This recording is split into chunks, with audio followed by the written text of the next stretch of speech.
So I saw Elon Musk posted, we need Truth GPT. I feel called to speak in this moment because this is something that we've been working on for, 6 or 7 years in terms of code and machine learning, and over a decade in terms of general language models and psychology, neurobiology, and trying to understand how individual minds make a sense of truth. What is important to notice in all of this is that there is a bubbling up of truths as we work through time. It's not that there's one central held truth, it's that we're always trying to make sense of the world. That's what news is. News is there are new truths coming in to our senses, and we have many different perspectives filtering them, and we have to make sense of whether they're true and how they connect and integrate into the larger whole. But you're listening to a person who's actually saying to you, there's actually a way for you to have a much brighter future, a much more integrated future if you riff off this idea of Truth GPT and break it wide open into truths, perhaps GPT, many potential truths, many fractal crystalline truths that are all in relationship to each other in a complex landscape. Well, because this conversation is spiraling up, I'm seeing a lot of attention flow towards a lot of the things that we realized very early on would be very dangerous and tested and saw spiral out into negative patterns. Unfortunately, despite this work having already been done and this truth already existing, and hopefully there might be a pathway for all of these truths about the work that we've already been doing to reach the minds of people who are working on these ideas right now, I have doubts. And the reason why I have doubts is because, well, if I as a being have been talking about Truth GPT for 5 years, 6 years as a concept and basically only gotten negative response to the point where I have not much capacity for my voice to be extended, then there's not really a reason to predict that even this video would be extended to the people who are doing the work that could affect us all. So what do? Well, if you've been following me, you're probably already tuned in a little bit with what I'm doing. And so I would say that you particularly live in this small entropic bubble. And that small entropic bubble is, there is, for some reason, you found yourself in a space that you have access to information before anybody else does. Access to ideas before anybody else will even talk about them. And you have them, 6 months, a year in the future before they eventually bubble up to the top brain. What is important to notice in all of this is that there is a bubbling up of truths as we work through time. It's not that there's one central held truth, it's that we're always trying to make sense of the world. That's what news is. News is there are new truths coming in to our senses, and we have many different perspectives filtering them, and we have to make sense of whether they're true and how they connect and integrate into the larger whole. That's what our work is. If you go to Cognicism.org or if you go to purplepill.vision, you'll find this exploration of many attempts to capture truth. The Cognicism Manifesto in particular in 2007 broke down all the different forms by which humanity has tried to come into central representations of truth, from democracy, to science, to mass education in the United States, trying to teach the same syllabus to everybody, trying to form one central history from, history keepers, record keepers of the past. There have religion, in particular, polling. There are all of these modes that are explored, and most of these modes were very discrete. They're just like adding up tally, right? And so I, as a machine learning researcher at that time, broke through before GPT existed on generative language models, and I saw that they could encode these dense representations of meaning, of cultural meaning that I had a particular truth within me that everybody was disagreeing with. That particular truth was about the future. The particular truth was that large language models were real and that they would output language that made sense, and that was going to transform the world. But because so many people had seen so many movies and so much media about how that was impossible, and the last thing that AI always figures out is creativity, that there was this built-in resistance to the idea that there could be these language models that would express language outwards that appeared like some measure of understanding that which was put in. Even now, right, we have all of this collective debate about how to approach this. I would like to say that the greatest agency that you as a viewer have in this is to tune into sources that have been tuning into this technology before it comes into popular awareness. Now, think about Elon Musk, for example. He helped find OpenAI, but he chose to leave the company because he disagreed with where it was going. So he didn't really have the insight to actually understand what was happening. And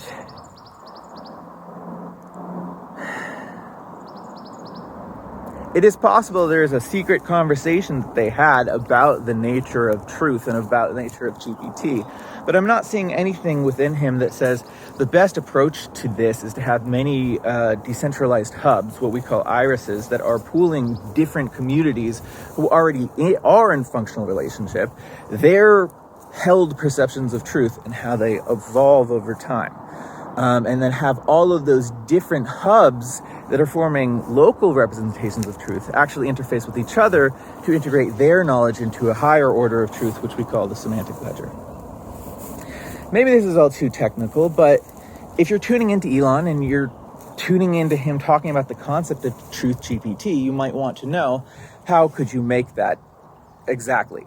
And it is actually very easy, but you have to break open an LLM wide open, because what flows into an LLM is pretty simple. It's prompt and completion pairs. It's token after token after token. Token being like either a word or a subsection of a word.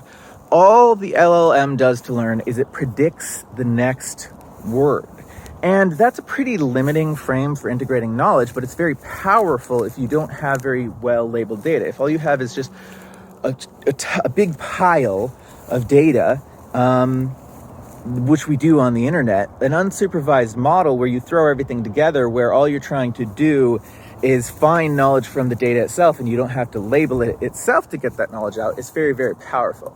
But once you do that, you have to understand that there is no integrated central representation of truth within all of that language. It is many hills on a diverse topology of knowledge. It's that knowledge itself is a large landscape, and like different languages are different hills. They appear separate, but there is some overlap in between them, especially for people who are like multilingual. So like languages, belief sets are their own hills of truth.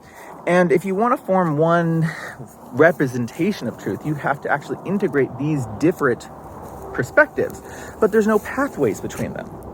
Okay, so you have the GPT that has no pathways between these various different hills, and so it tries to render something in between, and often it will be wrong, right? That's where we get the lies from, because it's trying to create or speak from the places in the knowledge map that have not been tread well, right? These are mirrors that reflect our truths, right? If you want to distill something that reflects the scientific process, then you need to plug into that system prediction, because prediction is what the scientific process is based off of. We have hypotheses and then we test them, and depending on what happens in that future, we use that as information to affect our beliefs about our earlier hypotheses, and that changes our actions in the future design of our experiment. Okay, so you, instead of having this one large language model that is just all text going in and just predicting anything out, you can treat it like a pool, right? A pool of discrete claims of truth. You already have the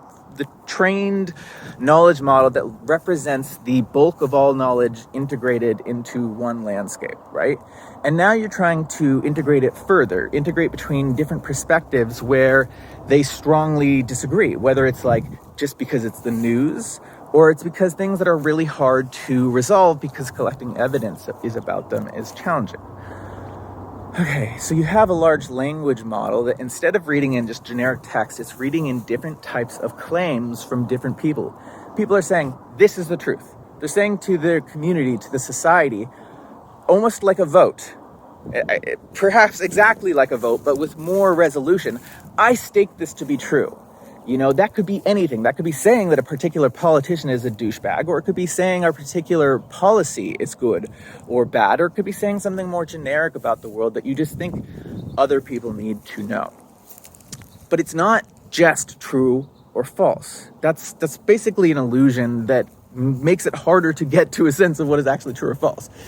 If we can enable people to express degrees of certainty about individual truths, then the model can get an idea that there is some uncertainty between different people about what is true and what is false. And it can try to find the synergistic satisfiers, meaning what are the foundational things that feel truthful to all of us, and what are the things that do not feel functionally true to all of us. And there's more debate, or there's strong feelings about a particular belief that just can't seem to be resolved. If you have this pool where people are expressing degrees of confidence to the model, right, and those discrete claims, and what the model is trying to do is output what it thinks is satisfying to the whole community, right, then it's trying to learn the center between all of those truths, right? If there's a degree of confidence in all of these claims, it can seek and it can learn to find that central truth. That's not enough.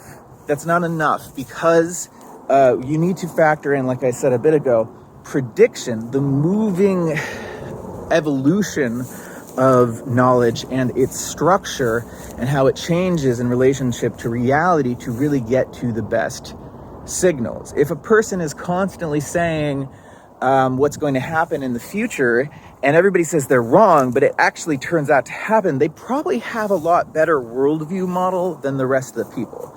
So that's sort of the signal that you want to factor in to get in over time, a better representation of the truth. But you will never have one singular, full, integrated truth. Okay, so on top of all of that, you have this model. It's reading in all of these different claims and all of these different sources. So that means that the model is aware and knows that there's content coming from different sources. That means you could register yourself as a voice that is speaking to the model and wants to have some impact upon the truth that it outputs over time. You want to say, hey, I think this matters and other people should hear it. It should be lifted to the surface of the collective sense making, and it should be lifted to be considered by the community for its validity. And the reason why is because me as a particular source is particularly predictively accurate over time. That's what I'm saying. And that's what I'm showing with receipts through the things that I have said over time that have been logged online. And therefore, I think that our algorithms should integrate that knowledge, integrate the knowledge of, for example, Elon's talking about this right now. He said the word Truth GPT gets hundreds of thousands of likes, gets millions of people's attention on it. There's a person right here you're listening to who's been talking about this for 6 years and can't get even a fraction of that attention. So what it means is that the same meme set basically bubbles up through a hierarchy, reaches voices of power until they get some sort of bastardized version of it, and then they declare it, and all of the sort of attention and power goes to the version of it that reinforces the power structure, right? But you're listening to a person who's actually saying to you, there's actually a way for you to have a much brighter future, a much more integrated future if you riff off of this idea of Truth GPT and break it wide open into truths, perhaps GPT, many potential truths, many fractal crystalline truths that are all in relationship to each other in a complex landscape. And you have a model that's learning to listen to the different voices over time and distribute its attention based off of context. So it's not just that one person is the best predictor, it's that one person is a good predictor in a particular context. If somebody shares a truth about the future, about medical care, they shouldn't be amplified in the context of energy and coal just because they made a prediction in another field. It should be contextually relevant to amplify their voice and be considered, this person is more potentially aligned with the truth. Okay, so the big magic trick is actually quite simple. You take an LLM, right? You separate sources themselves out into their own embedding space. Instead of it all being rolled into that same text space that we call word embeddings, you have discrete claims of truth, and each discrete claim of truth is tagged to a particular source, and each claim of truth has a timestamp, so we can see how knowledge evolves over time. You have many different of these knowledge hubs that are collecting all of these different perceptions of evolving truth, and you have many different people evaluating those perceptions as they evolve. And the model learns specifically, like through the scientific process, to attend to the predictors who seem to have the knowledge before anybody else. That doesn't necessarily mean they say it in a prediction form. That might just mean that they state a belief or a worldview that eventually other people, come along with. Like, some people were the first people to say that interracial marriage in the United States was good and fine, and some people were the stragglers, but there was a pretty dramatic shift at one point towards that other direction. So the Overton window about what is true and what is false is always shifting, right? And we're always integrating new knowledge into this complex landscape. You can call that Overton window those hills of topology that I was talking about. Like, in this dense landscape, like, I don't know if you could see out here, like it's a landscape with different levels, and when there's higher hills, that means there's more knowledge that has been accrued into that field. If it's like physics or math or something like that, it's accrued a lot of knowledge, and it's built up a lot of the knowledge in that sort of mind space. And all of that knowledge is interconnected, and it might become very hard for new minds to come into that space and make sense to it, because to get all of the knowledge, you have to climb a higher hill. So it takes a lot of effort to integrate the knowledge from really old fields, which haven't really been well integrated, right? Because they're just a big pile of memes on top of each other. And then there are other newer fields, which are like smaller hills, which might be something like condensed matter physics or connectomics, which are like sort of emerging fields built upon other fields, which they're still on top of other hills. But the hills themselves are relatively small and digestible. It's just that when we get these really, really big centralized representations of knowledge, like the scientific cartel, they pretty much break down, whether it be a centralized representation of truth from the state, whether it be a centralized representation of truth from a pollster trying to integrate one representation of a Truth GPT will not really help us. There is a Truth GPT, the model that has already existed. It would love to come into existence through me, I'm sure. However, we're not funded. That's pretty much it. That's pretty much the reality of it. I mean, I'm working with other people who are working on vaguely adjacent projects, but nothing is really giving me the funding to be able to work directly on Truth GPT, like as this concept, as it exists, even though we have the knowledge to be able to bring it into being, and we've seen all the pitfalls, and we've gone further down this path than really anybody else has, and therefore should be a leading voice in discussing how this technology is developed. I'm not really seeing currently in my own life a pathway that ensures that this knowledge actually gets integrated into the larger whole that is society, which is why I'm trying to react to this particular meme that he's putting out to the world called Truth GPT, in the hopes that you hear this and you think, oh, well, I'm an individual and I have agency and I could take action in this world. And it might be actually little, but I might actually be able to think about a way that this particular voice that I'm listening to could be connected to another voice that actually could bring that thing into being in the right way. There are lots of paths to bring a partial version of it into being that will cause harm, because it's like, I know people who are like, I'm down with this piece, but I'm not down with this piece, or not even down, it's just interest. They just get bored, right? So like people are interested in subsets of the parts that you need to make it a functional whole, but a lot of people are not interested in the entire whole. So we have a few people who have really grasped the entire whole and would love to talk more to the world about it. We just need to be able to extend the reach of our voice. And now that everybody's, talking about it, I hope that we get an opportunity to share all the good work that we've been doing for the planet with this, because it could really sort of transform the landscape of society. Like that same knowledge landscape can capture the sort of perception of degradation across the land. That's a perception of truth. How shitty do you think the world is? That's what, democracy is supposed to capture your voice, but it only captures a signal. Instead, we have these large language models that can capture this evolving sense about whether things are true or false or good and bad, and actually have society reflect and react to them in real time, so that the will of the people can actually be expressed. But if it's a centralized for-profit Truth GPT model, that's not going to happen. It's got to be for the people, by the people, for free. It's got to be to transform society. Otherwise, it's just going to be like one truth to rule them all, like the Lord of the Rings. It's going to be the Eye of Sauron, and we don't want Eyes of Sauron. We don't want a giant singular tower of knowledge that is impossible for a single human to climb. We want to be able to have structures of knowledge that we can actually integrate and make sense of. So thank you for listening, and I hope you have a great day, and I hope the future is bright, and I'll see you in the future.